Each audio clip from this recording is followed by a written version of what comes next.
siapa?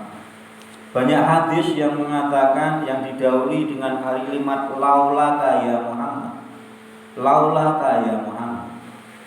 Andai kata tidak karena engkau ya Muhammad, tidak akan aku bangun dunia ini. Tapi karena kecintaan Allah kepada Nabiullah Muhammad SAW, yang memang menjadi Rasul, pembawa risalah ke dunia ini, maka dunia ini diciptakan karena kecintaan Allah kepada Nabiullah Muhammad SAW, yang ditugaskan oleh Allah untuk menancapkan kalimat tauhid la ilaha illallah fi sudurin nas, di dalam dada setiap manusia. Harapannya dari dada-dada manusia ini, di dalam hatinya itu ada kalimat tauhid la ilaha illallah Muhammadur Rasulullah. Karena apa? Hanya dengan kalimat itulah kita akan bisa kembali kepada Allah, kembali dengan keadaan selamat.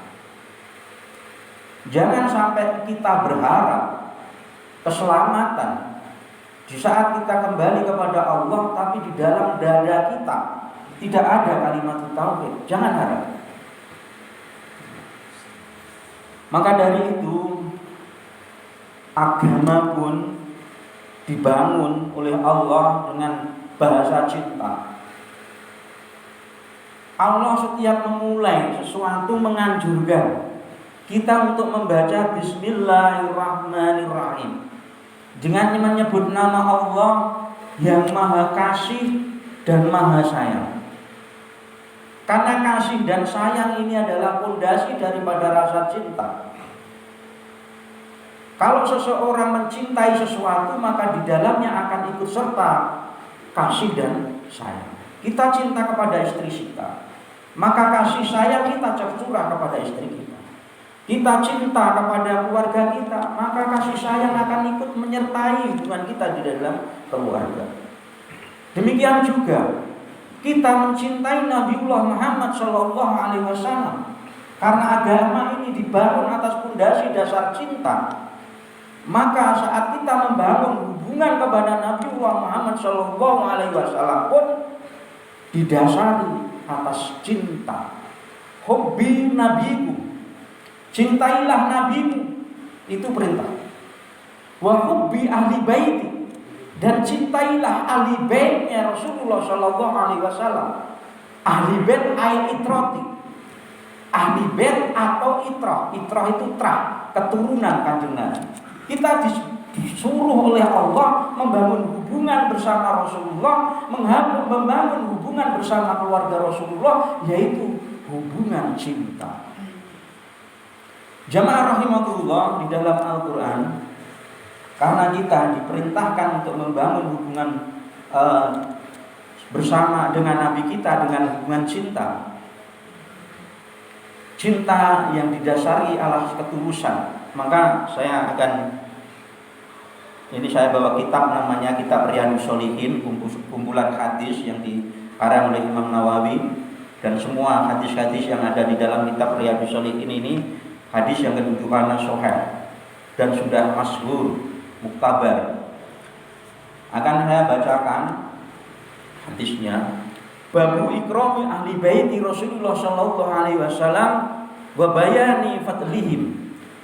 Babu utawi ini bab ikrami, memuliakan ahli bait, keluarganya Rasulullah sallallahu alaihi wasallam, wa bayani fadlihim, dan sikap memuliakan daripada Rasulullah dan ahli baitnya.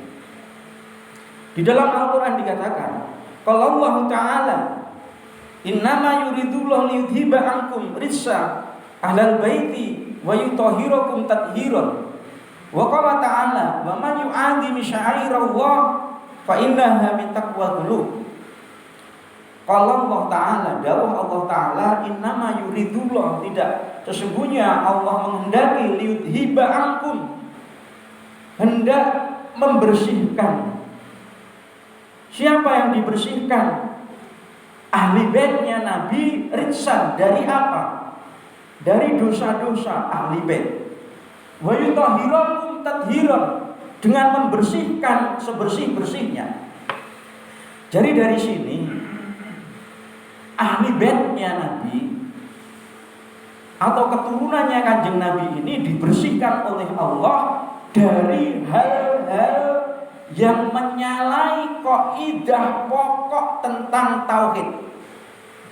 Jadi garis besarnya yang dinamakan ahli bait keluarganya Nabi itu pasti bersih dari kemusyrikan dan kesyirikan dan hal-hal yang merusak tauhid.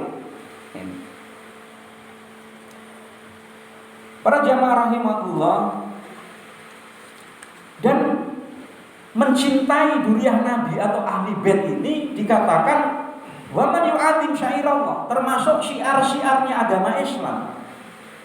Dan barang siapa yu'adzim, membesarkan, mengagungkan syiar-syiarnya agama Islam, fa'inaha, maka mengagungkannya itu min taqwal qulub, merupakan salah satu jenis ketakwaan hati kita.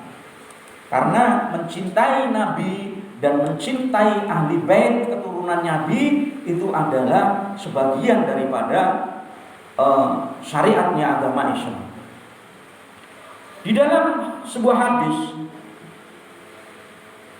tadi Al-Quran yang dipetik di dalam kitab ini, selanjutnya hadis yang di sini diterangkan, ayat ya Rasulullah,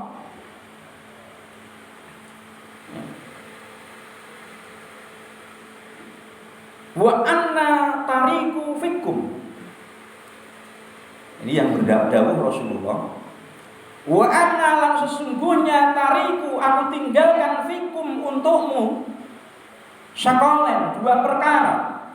Awaluha, yang pertama kitabullah, kitabnya Allah. Fihi huda, yang di dalam kitab itu ada petunjuk. Wa nuron, dan ada cahaya.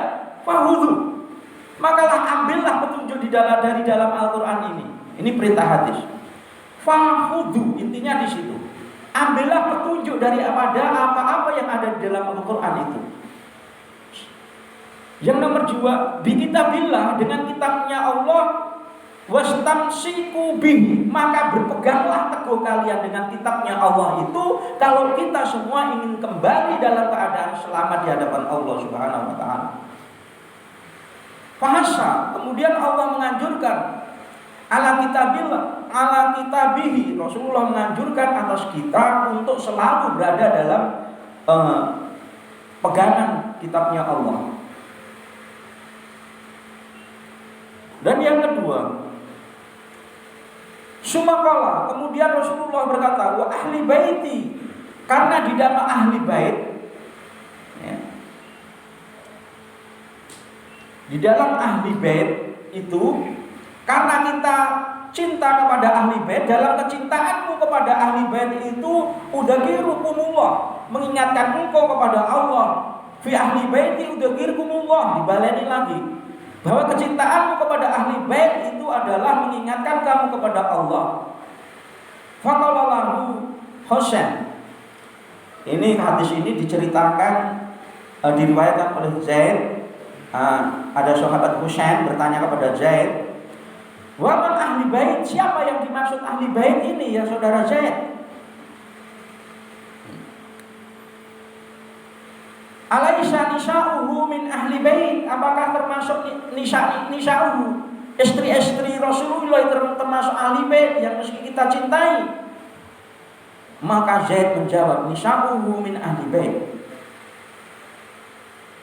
istri-istri Rasulullah itu termasuk ahli bait, keturunannya Rasulullah, ahli baitnya Rasulullah. Walakin, akan tetapi ahli bait itu man hurima shadaqah, tetapi yang dimaksud ahli bait itu adalah man, siapa saja, hurima, yang diharamkan menerima sedekah.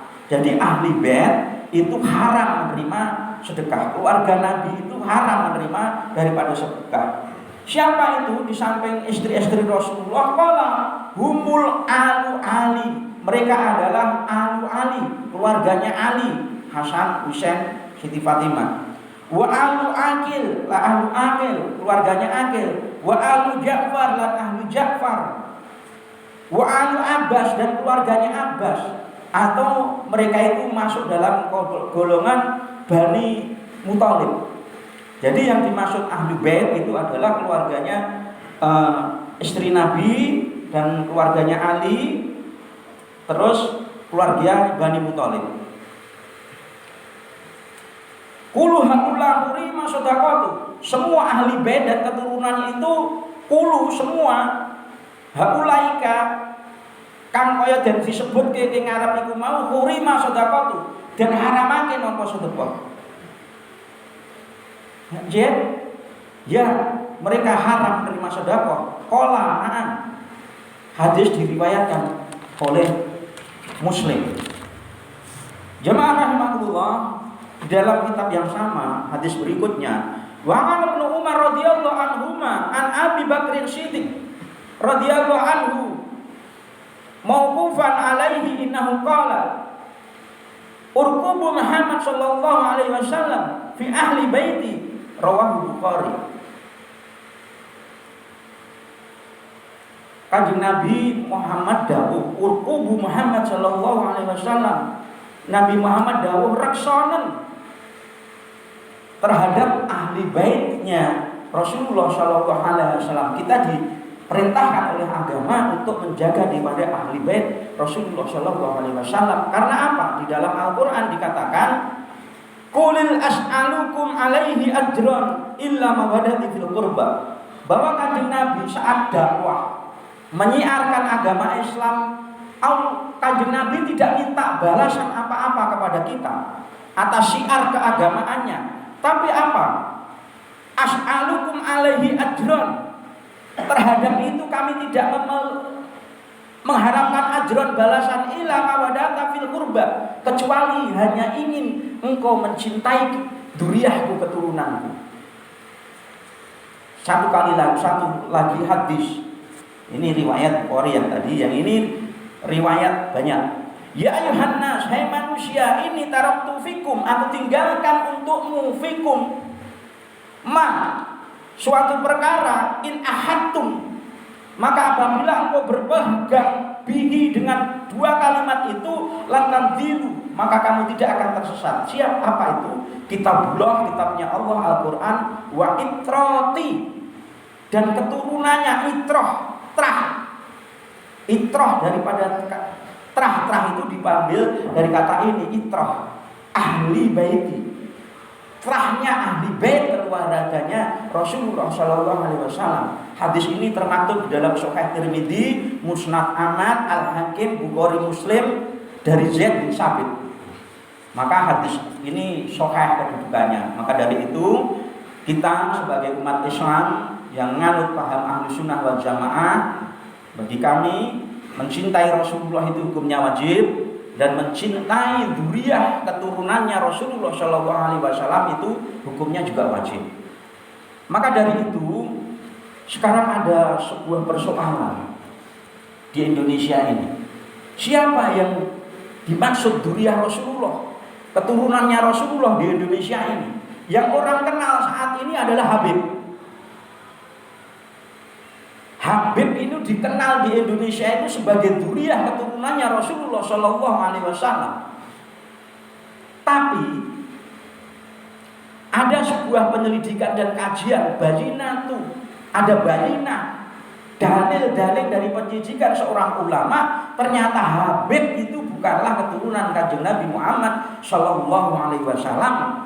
Karena dari hasil penyelidikan dan sejarah-sejarah bahwa ternyata Habib itu adalah orang yang didatangkan oleh Belanda ke Indonesia untuk menepis, mengimbangi pengaruh daripada Wali Songo beserta keturunannya. Karena saat itu pemberontak yang melawan pemerintahan Belanda itu semuanya keturunan Wali Songo.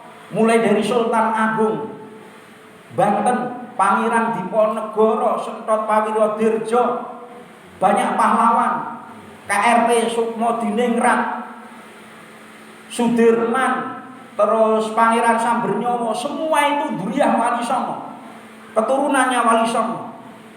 Dari situ orang Belanda akhirnya mengambil kesimpulan, kenapa kok Duriyah Wali Songo ini sangat memberontak pada Belanda karena diajarkan cinta negara itu adalah minal iman.